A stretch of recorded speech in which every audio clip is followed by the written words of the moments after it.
la segunda carta de Pedro.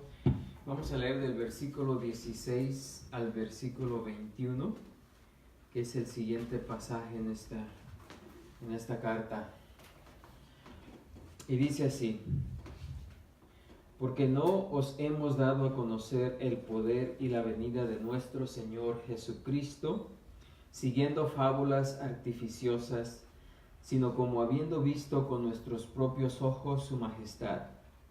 Pues cuando Él recibió de Dios Padre honra y gloria, le fue enviada desde la magnífica gloria una voz que decía: Este es mi Hijo amado, en el cual tengo complacencia. Y nosotros oímos esta voz enviada del cielo cuando estábamos con Él en el Monte Santo. Tenemos también la palabra profética más segura, a la cual hacéis bien en estar atentos como a una antorcha que alumbra en lugar oscuro, hasta que el día esclarezca y el lucero de la mañana salga en vuestros corazones, entendiendo primero esto, que ninguna profecía de la Escritura es de interpretación privada, porque nunca la profecía fue traída por voluntad humana, sino que los santos hombres de Dios hablaron siendo inspirados por el Espíritu Santo. Aleluya. Hasta ahí vamos a leer. Y así vamos a orar en esta tarde. Padre Santo, gracias te damos porque tú eres bueno, porque tu misericordia es grande, Señor. Gracias, Padre Santo, por tu palabra, la cual hemos leído y de la cual nos disponemos a estudiar en esta tarde. Sabiendo que todo lo que necesitamos saber, todo lo que necesitamos entender se encuentra en este libro, Señor, que es tu palabra. Te rogamos que abras nuestra mente, nuestro corazón, para que podamos entender claramente lo que tú nos instruyes, lo que tú nos enseñas en tu palabra, Señor. No solamente para ampliar nuestro conocimiento, sino para ponerlo en obra en nuestras vidas, Señor. Gracias te damos y te pedimos esto, Señor Todopoderoso. Amén, Señor. Amén. Pueden ocupar sus lugares. Bueno, entramos en esta segunda sección o división, más bien dicho, de esta carta. Anteriormente hablamos acerca de la carta que está dirigida a los hermanos que estaban pasando por tribulación, estaban siendo perseguidos, pero que también estaban siendo asediados por los falsos maestros. El apóstol Pedro, en su preocupación por los hermanos, para que pudiesen defenderse y pudiesen defender su fe, ¿verdad?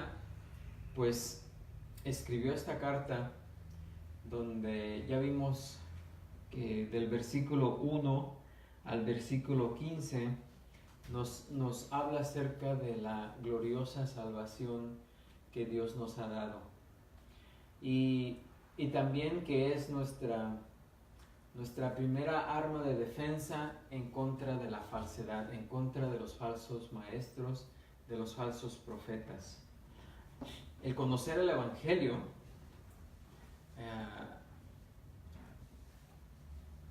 completamente como es,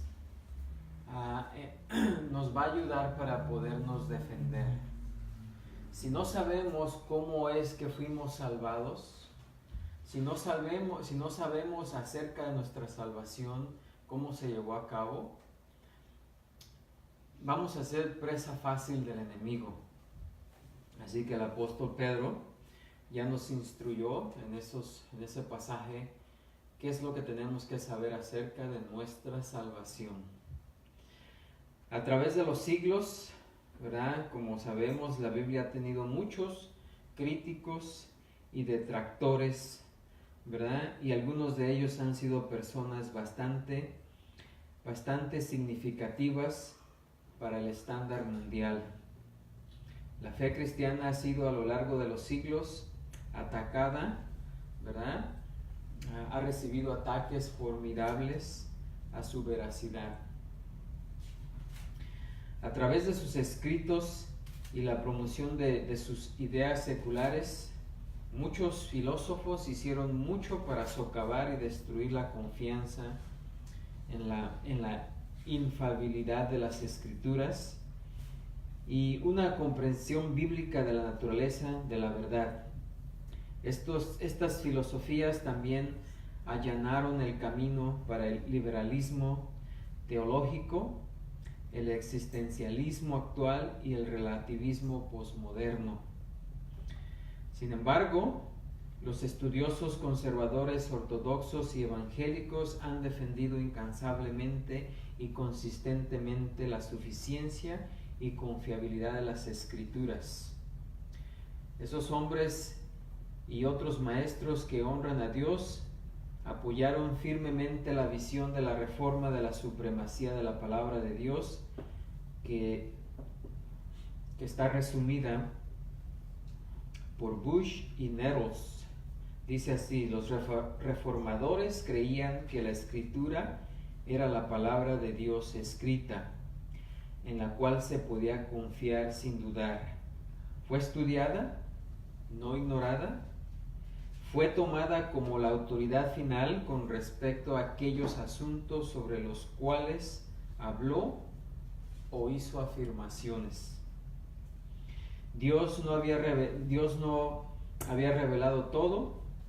La Biblia no contenía expresamente toda la verdad que se podía conocer, pero se creía que lo que la Biblia enseñaba era completamente confiable.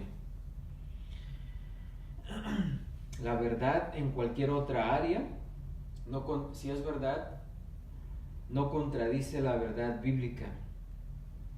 A partir de las Escrituras, uno puede encontrar el verdadero conocimiento de la realidad. Eso es lo que escribieron estos escritores, ¿verdad?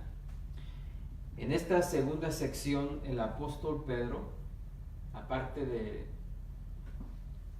la primera parte que nos enseñó cómo contrarrestar los ataques de los falsos, ¿verdad? Conociendo, y siempre la palabra aquí en esta carta es conocimiento, conociendo, sabiendo acerca de nuestra salvación. En esta segunda parte, el apóstol Pedro nos muestra o nos enseña la segunda línea de ataque o de defensa, que es conocer la Escritura. ¿Cómo es que podemos contrarrestar los ataques de los falsos? Conociendo la Escritura. Si no conocemos la Escritura, si no podemos defender nuestra fe, si no sabemos a dónde ir para defender nuestra fe porque no conocemos la Escritura, pues vamos a ser presas fáciles del enemigo, presas fáciles de los falsos maestros, ¿sí? De los falsos profetas. ¿Cómo sabemos que realmente podemos ser salvos? Es una pregunta. ¿Cómo sabemos que el glorioso evangelio de salvación es verdadero? ¿Cómo sabemos que Jesucristo es realmente el Hijo de Dios, el Mesías y el Salvador del mundo? ¿Cómo podemos dar respuesta a esas y muchas otras preguntas que se nos hacen? No hay otro medio. El medio que Dios nos ha dado es su palabra, su Escritura. Así que en esta carta, Pedro está escribiendo a estos cristianos que estaban siendo probados. ¿Cómo? Por la embestida de falsos maestros, por los ataques de falsos maestros, falsos profetas, que intentaban hacer. ¿Qué es lo que intentaban hacer estos falsos maestros? Pues, como siempre, destruir la fe cristiana.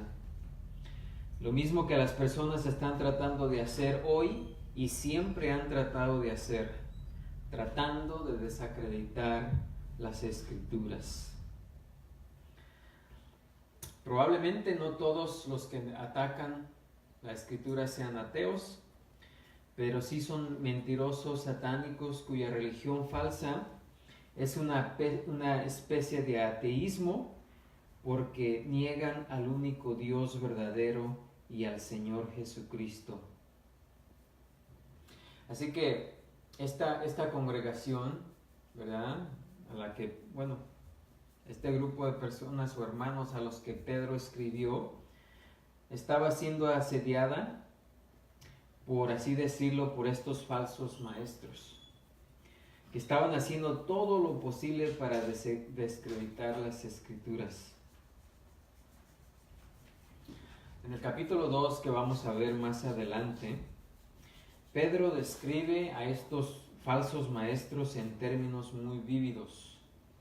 De hecho, su lenguaje es absolutamente inolvidable. Él los llama lo que realmente son, como quiere que los reconozcamos, como quiere que los entendamos por lo que son.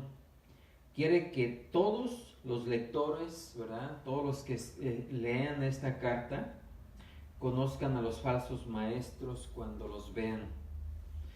Así que el capítulo 2 está dedicado a esa descripción.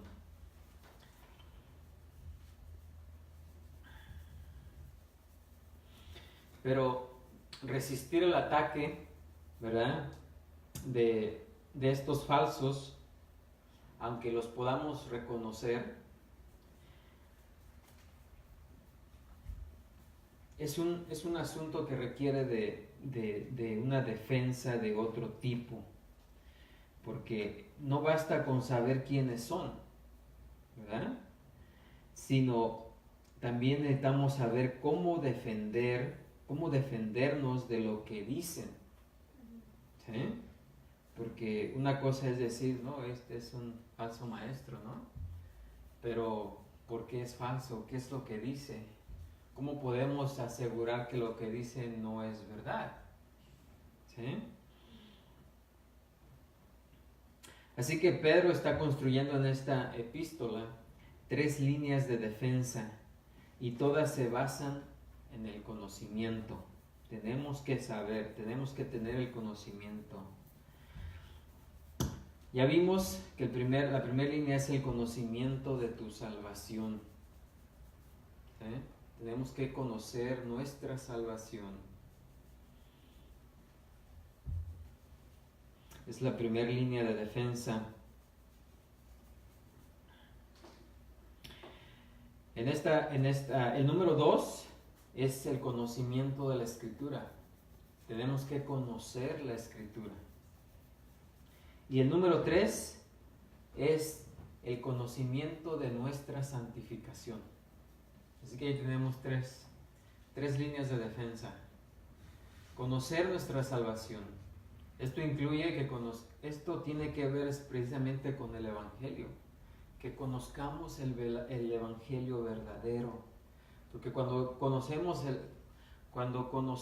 sabemos, entendemos y podemos enseñar el Evangelio verdadero, nadie nos puede mover de ahí. ¿Sí? Y podemos defenderlo contra cualquier ataque. Y también podemos decir por qué un falso maestro está equivocado, por qué está enseñando error. ¿Sí? Y cuando conocemos la Escritura, pues tenemos el apoyo de la Escritura, ¿verdad? Para precisamente mostrar evidencia de que lo que este falso maestro o profeta está diciendo contradice lo que la Escritura dice. ¿Sí? Así que es esencial tener conocimiento de la Escritura. El Hijo de Dios tiene que saber conocer la Escritura. De otra manera, pues como dije anteriormente, va a ser presa fácil de los falsos maestros. Y en tercer lugar, tenemos que conocer la santificación, nuestra santificación. Porque si no estás viviendo una vida santa y sin culpa, y no estás conduciendo a ti mismo en obediencia a Cristo, serás una presa para los falsos maestros. Y aquí en los versículos 16 al 21 nos muestra que la tercera línea de defensa es conocer la Escritura. Si no te das cuenta de lo que tienes en la mano o en tu mano, que es una palabra segura, y te diriges a esa palabra como tu defensa, eres nuevamente vulnerable. Así que la defensa se establece cuando conoces tu salvación, cuando conoces tu santificación y cuando conoces la Escritura. Así que ahora en esta tarde vamos a ver este elemento de la Escritura, y más adelante ya veremos en el capítulo 3 acerca de la santificación. Además de conocer tu condición espiritual, conocer tu salvación, saber que perteneces a Dios, Pedro dice que debes conocer la Escritura. Tienes que creer que la Biblia es la palabra verdadera, porque si te topas con el error, ¿a dónde vas a descubrir qué es un error? ¿O qué es un error? ¿Cómo podría una persona que no cree que la Escritura es infalible defenderse contra el error?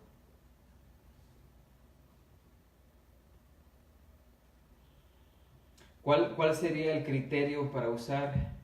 ¿Cuál es la base para tal defensa? Si no estoy convencido de que la Biblia es infaliblemente la palabra de Dios, entonces, ¿a dónde voy para defenderme? Simplemente comparto mi intelecto con la otra persona o con el falso maestro y lo dejo así. Por otro lado, si sé que esta es la palabra segura, entonces cualquier cosa que se me presente, puedo compararlo con su verdad. ¿Sí? Cualquier cosa que se nos presente, si conocemos la verdad, podemos compararla. Comparar lo que estamos escuchando con la verdad de la Escritura. Aleluya. Y en verdad que hay una gran ignorancia en cuanto al conocimiento, ¿verdad?, de lo que es la salvación, la Escritura y la santificación. ¿Sí? Hay personas que están completamente confundidas, ¿verdad? Saben que sus pecados han sido perdonados, pero no saben defenderse, no saben explicar cómo ocurrió su salvación. Y de ahí vienen, ¿verdad?, esas personas que dicen, por ejemplo, que puedes perder tu salvación. Y te van a intimidar. Si no sabes defender tu posición, ¿verdad?, te van a intimidar. No les vas a poder hacer frente, no les vas a poder ayudar a sacarlos del error. Porque ese es otro trabajo, ¿verdad?, que tenemos, es ayudar a la gente a salir del error. Porque no todos son, no todos los que están en error son falsos maestros también. Hay personas que están en el error porque así les enseñaron. Pero cuando escuchan la verdad, ponen atención y vienen a la verdad. Jesús dijo, a mis ovejas oyen mi voz y me siguen. ¿Sí? Además, un verdadero cristiano, un genuino cristiano, sí, es posible que sea engañado por un tiempo, pero no por todo el tiempo. ¿Sí? Así es de que tenemos que conocer la Escritura. Aleluya. Pedro ya nos habló anteriormente acerca de su preocupación por la verdad. En el versículo 12, le preocupaba que se establecieran en la verdad. Discutió, ¿verdad?, en los versículos 12 al 15 su entusiasmo para recordarles a estos cristianos la verdad, para que nunca la olvidaran. Y aquí él avanza un paso más hacia la fuente de esa verdad que es la palabra segura. En la Escritura tenemos una palabra segura. La pasión de Pedro aquí es que su gente sepa la verdad. Dice que mientras esté él en esta morada terrenal, como dice el versículo 13, va a continuar recordándonos la verdad. Y dice, y voy a seguir recordándote esto y lo voy a escribir para que incluso después de que me haya ido, ¿verdad? Después de que él haya partido, aún la tengamos. Ahora, una pregunta que podría surgir por parte del que está leyendo esta carta. Podría decir, bueno, eso está bien, Pedro. Me alegro de que seas celoso de la verdad. Pero, ¿cómo sabemos que lo que escribes es verdad? Y la misma pregunta podemos hacer, ¿cómo sabemos que lo que escribió Pedro es la verdad? ¿Cómo? ¿Cómo sabemos eso? Ahora, ¿cómo sabemos que los otros apóstoles escribieron lo verdadero, o lo que era verdad? ¿Y cómo sabemos que lo que escribieron los profetas en el Antiguo Testamento es verdad?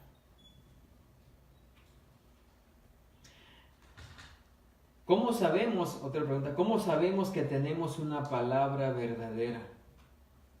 ¿Cómo sabemos que podemos realmente confiar en la Escritura? Porque como dicen por ahí, hay muchas voces, hay muchas opiniones, hay muchas religiones, hay muchos maestros. ¿A quién vamos a creer y por qué? ¿Sí? Y eso es lo que se pregunta la gente. Bueno, pues unos enseñan una cosa, otros enseñan otra cosa. ¿A quién le creemos? ¿A quién le creemos? ¿A dónde vamos para saber que lo que se está enseñando es verdad? ¿Y cómo sabemos que la Escritura dice la verdad? ¿Sí? Así que Pedro va a contestar a esas preguntas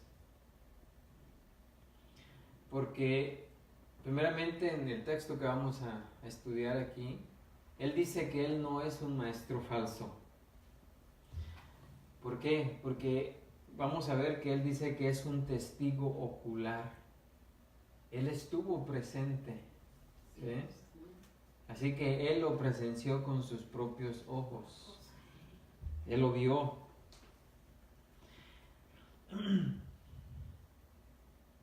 Además, él dice que la palabra que tenemos es la palabra de otros testigos que, al igual que él, estuvieron ahí y presenciaron, vieron. ¿Okay? Son testigos oculares.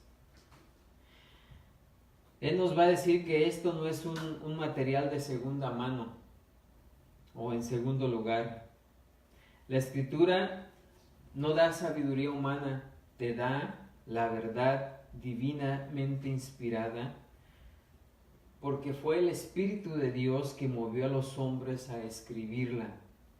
¿Sí? No son los pensamientos ni las ideas del hombre, sino que fue el Espíritu de Dios que movió a los hombres a escribir el mensaje de Dios, no el mensaje del hombre. Así que tenemos una palabra segura, ¿verdad? Porque tenemos primeramente testigos oculares, testigos que estuvieron presentes, ¿sí? Y además tenemos el Espíritu de Dios que la inspiró tal y como está escrita. Así que tenemos dos líneas de verificación a las que podemos llamar experiencia sobrenatural y revelación sobrenatural. Experiencia sobrenatural y revelación sobrenatural. La experiencia sobrenatural está en los versículos 16, del 16 al 18, de los que vamos a ver, y la revelación sobrenatural en los versículos 19 al 21. Y juntas estas dos hebras atan un nudo inquebrantable alrededor de una palabra segura. Así que lo que el apóstol Pedro escribió aquí en estos versículos del 16 al 21 es fundamental para la comprensión de las Escrituras, ¿verdad?, de los reformadores, y declara claramente que en la Biblia los creyentes tienen una revelación precisa y escrita de la verdad de Dios. Pedro se hizo eco de la declaración del salmista ahí en el Salmo 19:7, cuando dice: la ley de Jehová es perfecta, que convierte el alma. El testimonio de Jehová es fiel, que hace sabio al sencillo. Así que Dios, a través del profeta Isaías, también dijo o habló acerca de la confiabilidad y el impacto de su palabra en Isaías 55:10, cuando dice: porque como desciende de los cielos la lluvia y la nieve, y no vuelve allá, sino que riega la tierra y la hace germinar y producir, y da semilla al que siembra y pan al que come, así será mi palabra que sale de mi boca. No volverá a mí vacía, sino que hará lo que yo quiero, y será prosperada en aquello para que la envíen. Así que en esta carta Pedro escribió a los creyentes, ¿verdad?, que estaban atormentados por las falsas enseñanzas, aquellos que buscaban socavar su confianza en las Escrituras y así destruir su fe cristiana. En el capítulo 2 que viene adelante nos va a dar a conocer, ¿verdad?, en términos vivos, esos defensores del error, para que nosotros como lectores, ¿verdad?, podamos comprender, ¿verdad?, y reconocer mejor el peligro que representan. Así que el arma en esta defensa, ¿verdad?, el arma que debemos usar en esta defensa es la palabra segura de Dios. Dice Pablo en 2 Corintios 10:3, dice: pues aunque andamos en la carne, no militamos según la carne, porque las armas de nuestra milicia no son carnales, sino poderosas en Dios para destrucción de fortalezas, derribando argumentos y toda altivez que se levanta contra el conocimiento de Dios, y llevando cautivo todo pensamiento a la obediencia a Cristo. Así que en este pasaje Pedro hace referencia tanto a su propia experiencia, la experiencia que él tuvo al ser testigo ocular de la revelación, como la revelación sobrenatural de Dios que ha sido escrita. Así que versículo 16 y 18 primeramente hablan de la experiencia ocular de Pedro. Vamos a leer otra vez. Dice: porque no os hemos dado a conocer el poder y la venida de nuestro Señor Jesucristo siguiendo fábulas artificiosas, sino como habiendo visto con nuestros propios ojos su majestad. Pues cuando Él recibió de Dios Padre honra y gloria, le fue enviada desde la magnífica gloria una voz que decía: este es mi Hijo amado, en el cual tengo complacencia. Y nosotros oímos esta voz enviada del cielo cuando estábamos con Él en el Monte Santo. Así que ahí Pedro relata esa experiencia ocular que él tuvo, esa experiencia de presenciar cuando Dios el Padre se dirigió a su Hijo y le dijo: este es mi Hijo amado en el cual tengo complacencia. Pedro estuvo ahí, él escuchó la voz, ¿sí? La palabra ¿por qué? Aquí comenzando este versículo, ¿por qué? Esta palabra se usa para unir el pasaje anterior, ¿verdad? Que vimos anteriormente, y explica por qué Pedro les recordó a sus oyentes la verdad. Porque él estaba absolutamente convencido de la verdad que enseñaba, porque la había experimentado personalmente. Él estuvo ahí en esta experiencia que tuvo. Además, él estuvo con Jesús, él anduvo con Jesús. ¿Sí? También habló de los otros apóstoles y autores del Nuevo Testamento cuando afirmó: no os hemos dado a conocer, ella está en plural, no os hemos dado a conocer el poder y la venida de nuestro Señor Jesucristo siguiendo fábulas artificiosas. Ahí están incluyendo a los demás escritores, ¿verdad? ¿Por qué? Porque todos ellos recibieron una revelación sobrenatural, verificando que lo que les enseñó y que luego predicaban era la verdad. Así que la afirmación de apertura de Pedro responde a la acusación de sus críticos, ¿sí? que enseñaban mentiras cuidadosamente elaboradas solo para atraer seguidores crédulos y ganar dinero con ellos. Los falsos maestros religiosos comúnmente buscan el poder y la popularidad que traían no solo dinero, sino también favores sexuales. Porque esto era muy típico de los falsos maestros y profetas, y sigue siendo muy típico, sigue siendo lo mismo. Los falsos se concentran en engañar a la gente para quitarles el dinero, ¿verdad? Y buscando otros favores, ¿verdad? Sin embargo, Pedro refutó, quizás lo estaban acusando de eso mismo, quizás le estaban diciendo que Pedro era igual que los otros, y por eso él se defiende de esta manera, ¿verdad? Que él y los otros escritores, los otros testigos oculares, no siguieron fábulas artificiosas. La palabra artificiosa proviene y conota ideas sofisticadas, sutilmente inventadas. O sea, artificiosas es algo que, una invención, una idea inventada, muy sofisticada. Algo falso. ¿Cómo? Falso. Artificiosa. Esta expresión o esta palabra también se refiere a cualquier cosa clandestina o engañosa. Tratando de devorar a las ovejas, los falsos maestros disfrazarían sus mentiras para hacerlas aparecer como verdad divina. Y eso que hicieron anteriormente es lo mismo que siguen haciendo ahora.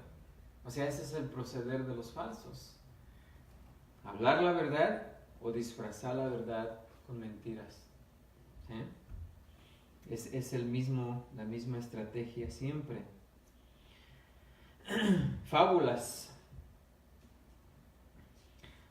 de los cuales se derivan los mitos ingleses. Se refiere a historias legendarias de dioses y figuras heroicas que participan en eventos milagrosos y realizan hazañas extraordinarias. Esos cuentos caracterizan la mitología pagana y su cosmovisión. Pablo usó la palabra fábulas, que siempre tiene una connotación negativa en el Nuevo Testamento, como lo hizo Pedro, para referirse a las mentiras, a las falsificaciones y los engaños de todos los falsos maestros. Pablo dice en 2 Timoteo 4:4, y apartarán de la verdad el oído y se volverán ¿a qué? A fábulas. ¿Sí? Y podemos nosotros revisar precisamente esas fábulas que se cuentan, por ejemplo, a los mormones, de que Lo más increíble es que la gente se lo cree. ¿Verdad? Y son cuentos, son fábulas. ¿Sí? Y ya vimos la definición de una fábula. ¿Verdad? Historias legendarias de dioses y figuras heroicas. ¿Verdad?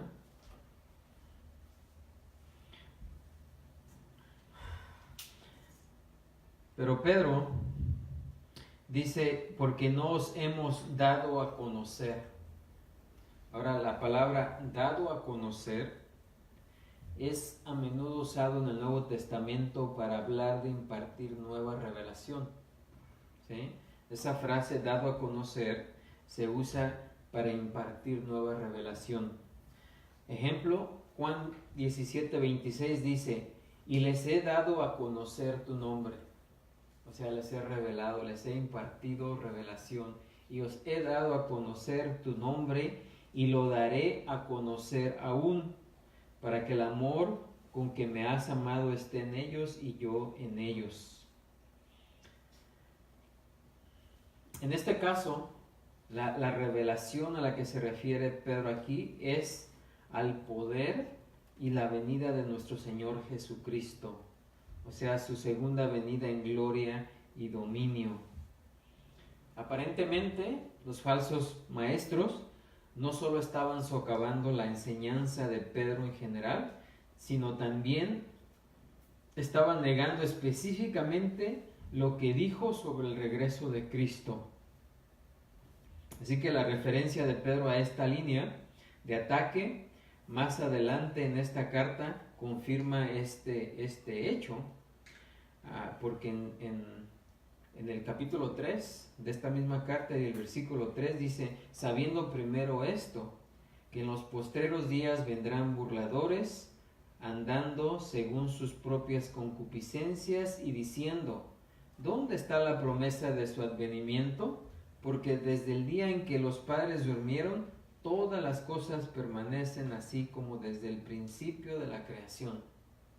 ¿Sí? Siempre la acusación, ¿no? ¿Desde cuándo están diciendo que Jesús viene y no viene? ¿Verdad? Y siempre están predicando que Jesús viene y no viene. ¿Eh?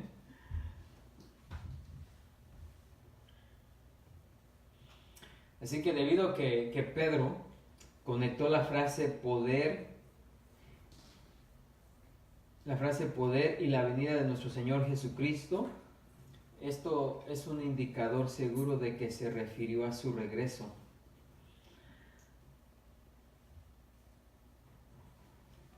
Y por cierto, esto no se refiere a su primera venida, porque cuando Jesús vino la primera vez, no vino, ¿verdad?, con poder, ¿sí? No vino con poder de juicio. Claro que Él manifestó su poder sanando, dando de comer y todas esas cosas que Él hizo. Pero su segunda venida viene con poder. ¿Sí?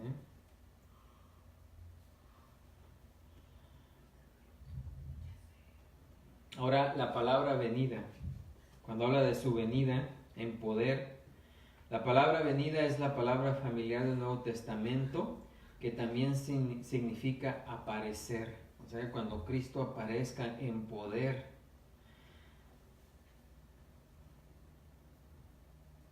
Así que siempre que esta palabra se utiliza, venida, siempre se refiere a ese regreso, al segundo regreso de Jesucristo. Y no siempre significa solo su venida momentánea para sus santos, sino su presencia con ellos desde ese momento hasta su revelación y manifestación al mundo. En algunos pasajes la palabra da prominencia al comienzo de ese periodo, estando implicado el curso del periodo. En otros el curso es prominente, en otros se refiere a la conclusión de ese periodo. Pero siempre esa palabra se usa ese día en que Él va a aparecer, en ese día en el que Él va a venir. En la primera carta, Pedro ya había hablado acerca de la venida, de la segunda venida de Cristo. En el versículo 7 dice: para que sometida a prueba vuestra fe, mucho más preciosa que el oro, el cual aún perecedero se prueba con fuego, sea hallada en alabanza, gloria y honra cuando sea manifestado Jesucristo. ¿Sí? En el versículo 13 y en el capítulo 4, versículo 13 y capítulo 5, 4 de la primera carta, Pedro habló de la segunda venida de Jesucristo. Pero aquí Pedro enfatiza que él y los otros apóstoles fueron testigos oculares, dice aquí, de la majestad que Cristo mostrará plenamente cuando regrese. O sea que Pedro y los otros apóstoles pudieron ver una visión de la venida de Jesucristo en poder. ¿Sí? Por eso dice Pedro que él no les está contando,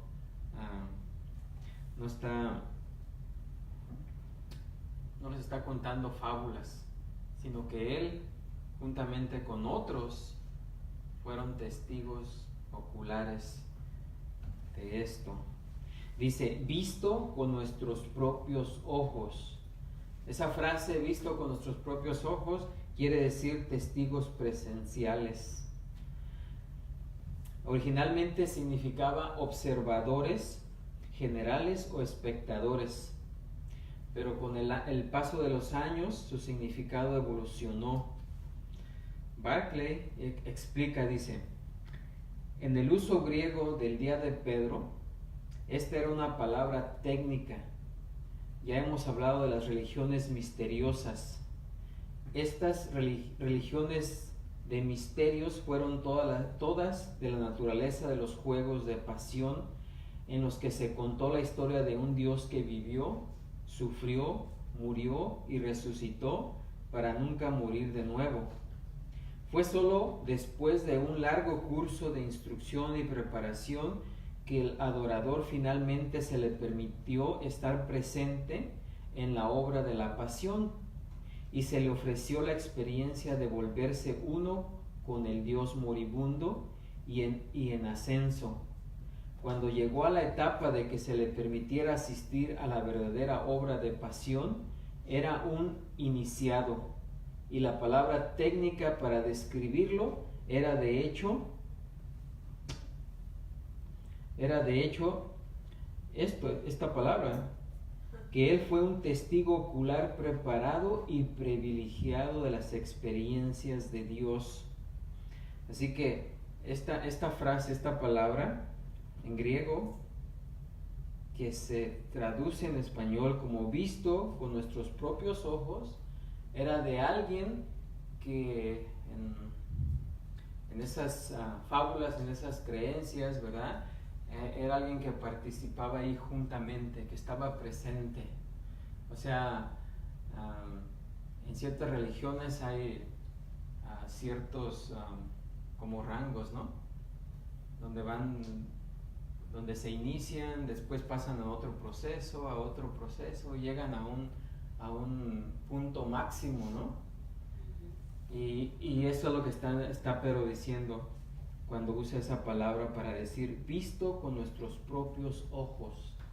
O sea, nosotros estábamos en ese rango más alto y pudimos presenciarlo. ¿Sí? Fuimos testigos oculares.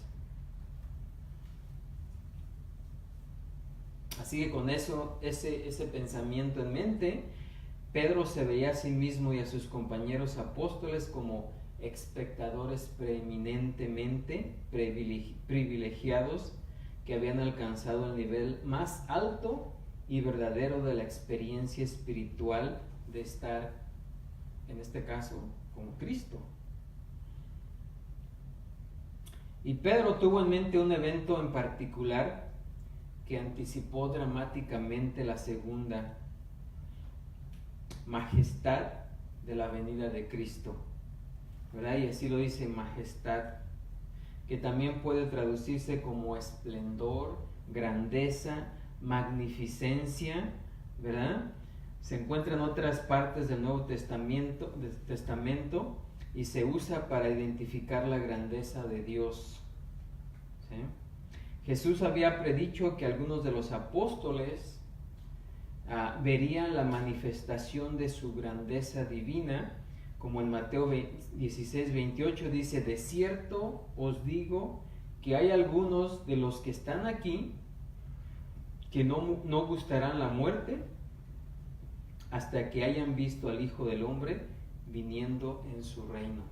O sea, eso es algo majestuoso, grande, magnífico, lleno de esplendor. ¿Sí? Así que dice Pedro aquí que Dios el Padre estuvo presente en ese evento especial en el que Cristo recibió de Dios, dice Pedro, honra y gloria. El término gloria, el término honra primero, da a Cristo el mayor respeto y reconocimiento. Y el segundo, que es gloria, se refiere a su divinidad, o sea, su esplendor incomparable para Él. Así que en este evento extraordinario, Dios el Padre, también llamado la majestuosa gloria, que es un hermoso nombre, sustituto de Dios, dio una declaración extremadamente significativa. O sea, habló diciendo, ¿verdad? Este es mi Hijo amado en el cual tengo complacencia. Ahora, sabemos que en otra parte esas mismas palabras fueron dichas. ¿Dónde más fueron dichas esas mismas palabras?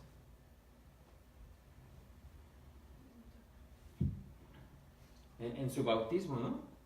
Cuando Cristo fue bautizado también se oyó la voz, que las mismas palabras, ¿verdad? Este es mi Hijo amado en el cual tengo complacencia. Ahora, podría ser que en uno o en el otro hubiera estado Pedro presente, pero por lo que sigue diciendo, nos muestra que Pedro no está refiriendo en el bautismo de Jesús, sino en la transfiguración. ¿Sí? Porque sigue diciendo Pedro en este pasaje, dice, esta voz enviada del cielo, y luego dice dónde y cuándo estábamos con él en el monte santo. Así que cuando estábamos con él en el monte santo ya define cuál ocasión fue. Y esa ocasión fue en la ocasión de la transfiguración, ¿verdad? Cuando Jesucristo se quitó el velo de su cuerpo y pudo mostrar su divinidad, ¿verdad? Este monte probablemente es el monte Hermón, el monte más alto cerca de Cesarea de Filipo, donde Pedro, Santiago y Juan vieron la nube de gloria divina que los rodeaba y Jesús escuchó la voz de Dios. Ahora, el anuncio que dio el Padre, este es mi Hijo amado en el cual tengo complacencia, es precisamente la afirmación del Padre de que el Hijo es de la misma naturaleza y esencia que el Padre. Y por lo tanto, que Él es perfectamente, ¿qué? Justo. ¿Sí? Así que en esta declaración concisa, Dios declaró una relación de naturaleza divina y amor divino con Cristo, que es el vínculo perfecto de amor y santidad dentro de la deidad y su completa satisfacción con todo lo que Jesús dijo e hizo. ¿Sí? Dios estaba completamente satisfecho de lo que Jesús dijo e hizo.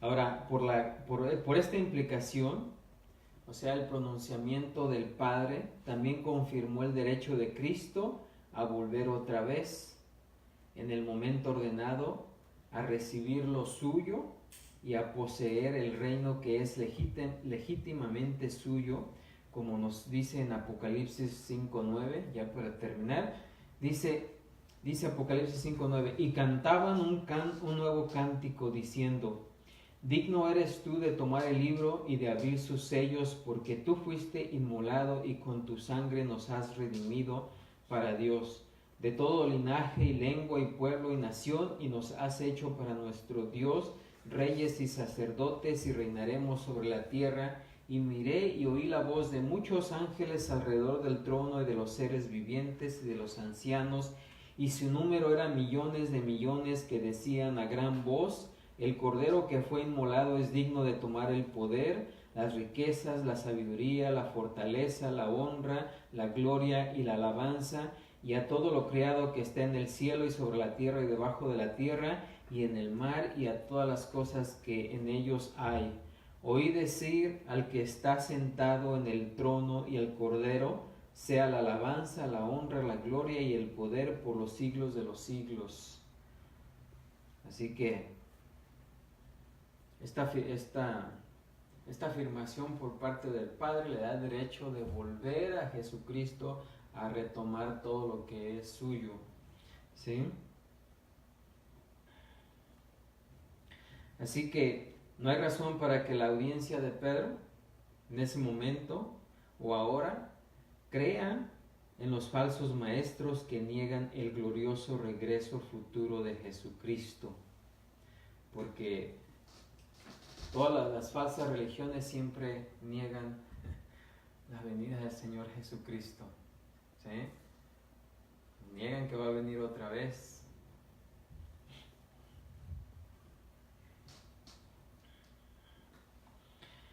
Ahora lo niegan pero a Pedro no le pueden decir eso. ¿Sí? Como la pregunta que hice anteriormente, ¿cómo sabemos, o si alguien le pregunta, ¿cómo sabemos, Pedro, que estás diciendo la verdad? Pues es precisamente cómo se está defendiendo Pedro. Yo estuve ahí, y esto fue lo que vi, y esto fue lo que escuché. Y yo no estaba solo, porque también había otros. ¿Sí? Así que de esa manera, ¿verdad? Podemos saber que lo que Pedro escribió es verdadero, que él estaba diciendo la verdad. Algo que los falsos maestros no podían decir, porque no estuvieron presentes. Así que esa es la primera línea de defensa, conocer la Escritura. Así que cuando alguien diga, ¿y cómo sabemos que la Escritura es verdadera? ¿Cómo sabemos que podemos confiar en la Escritura? Bueno, Pedro nos dice, ¿verdad?, que él estuvo presente, él fue un testigo ocular, y además de eso, que él no estaba solo, que había algunos más ahí. ¿Sí? Así es de que esta es la primera línea de defensa, ¿verdad?